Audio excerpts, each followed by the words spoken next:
Today we shall discuss a very interesting poem by a very interesting poet, The Fish by Elizabeth Bishop.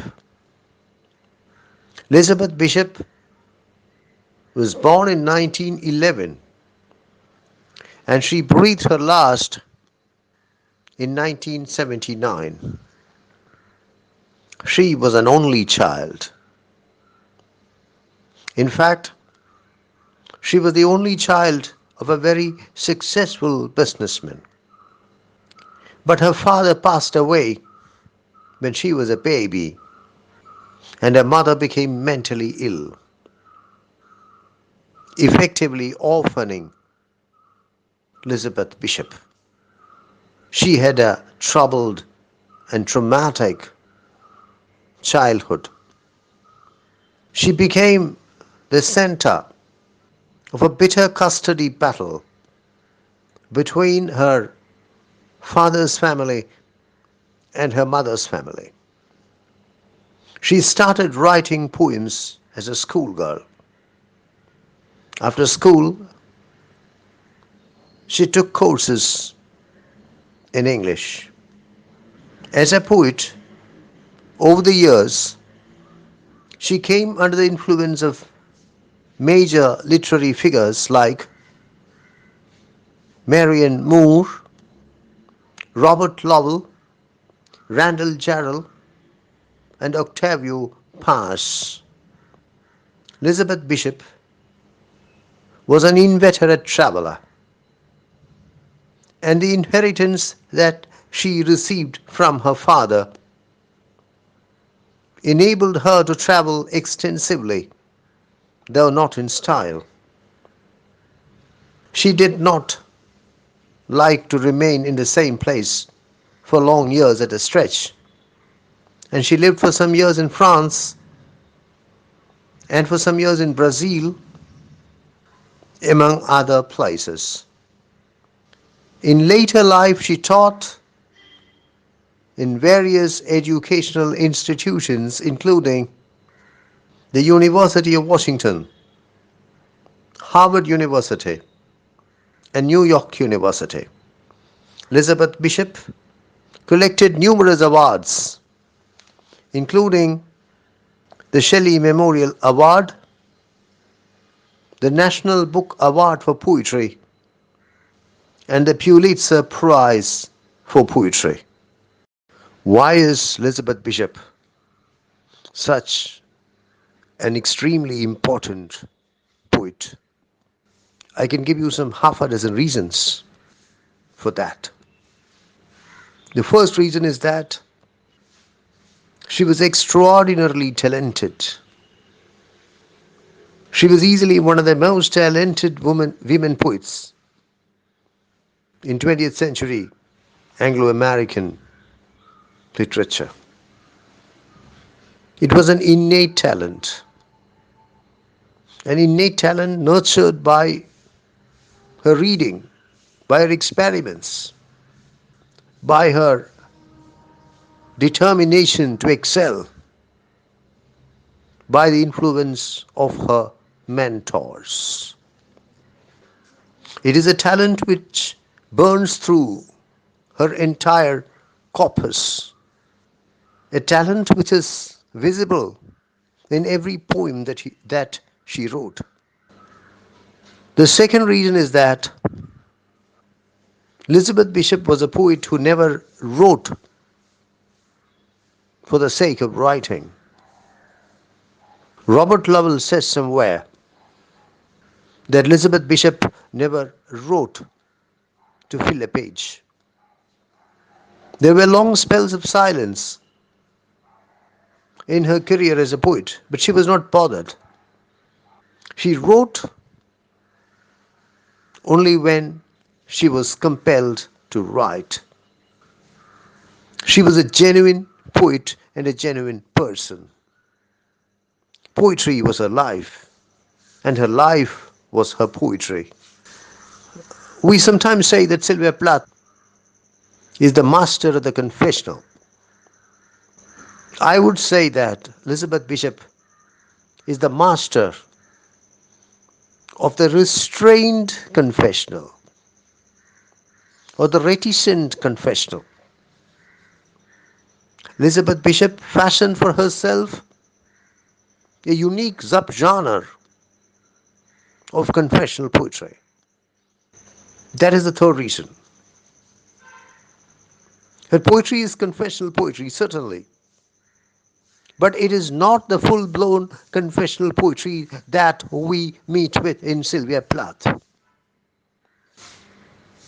This is a confessional poetry in which the personal life of the poet is revealed in flashes, indirectly. In fact, a confessional poetry in which the personal life of the poet is more hidden than revealed. The fourth reason is that Elizabeth Bishop was a feminist and a lesbian.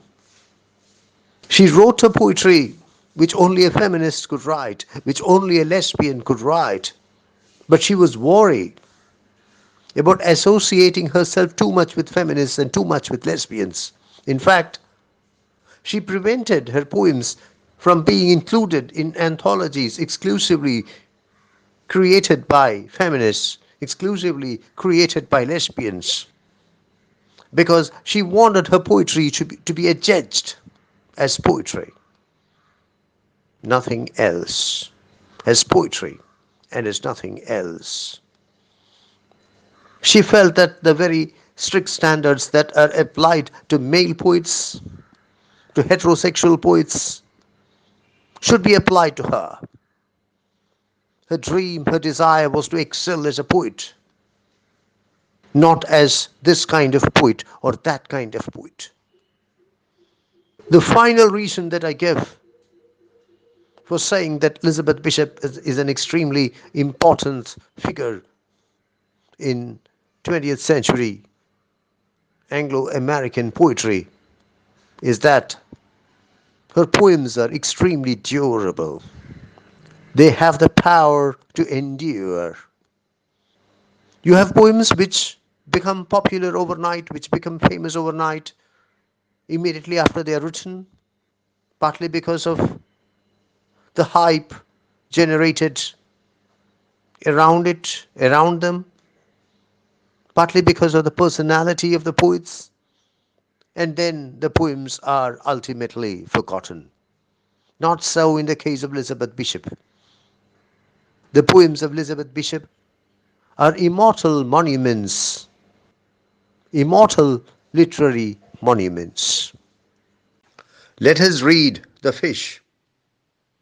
I caught a tremendous fish and held him beside the boat, half out of water, with my hook fast in a corner of his mouth.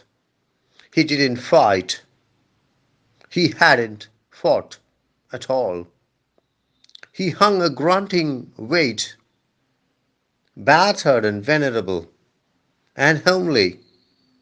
Here and there his brown skin hung in strips like ancient wallpaper, and its pattern of darker brown was like wallpaper. Shapes like full-blown roses, stained and lost through age. He was speckled with barnacles, fine rosettes of lime, and infested with tiny white sea lice, and underneath 2 or 3 rags of green weed hung down, while his gills were breathing in the terrible oxygen, the frightening gills, fresh and crisp with blood, that can cut so badly. I thought of the coarse white flesh packed in like feathers, the big bones and the little bones, the dramatic reds and blacks of his shiny entrails, and the pink swim bladder like a big peony. I looked into his eyes.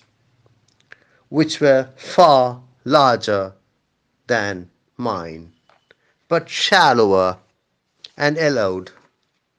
The irises, backed and packed with tarnished tin foil, seen through the lenses of old scratched eye-glass. They shifted a little, but not to return my stare. It was more like the tipping of an object towards the light.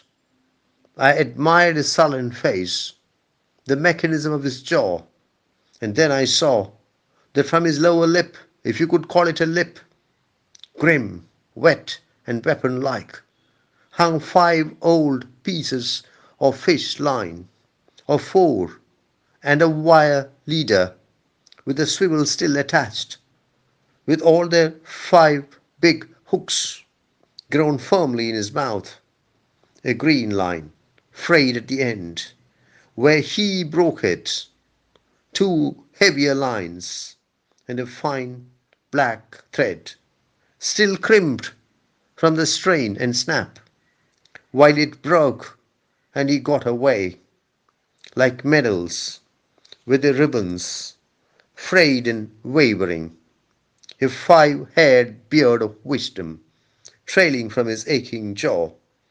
I stared and stared, and victory filled up the little rented boat from a pool of bilge where the oil had spread a rainbow around the rusted engine to the paler rusted orange. The sun cracked thwarts, the oarlocks on the strings, the gunnels, until everything was rainbow, rainbow, rainbow, and I let the fish go.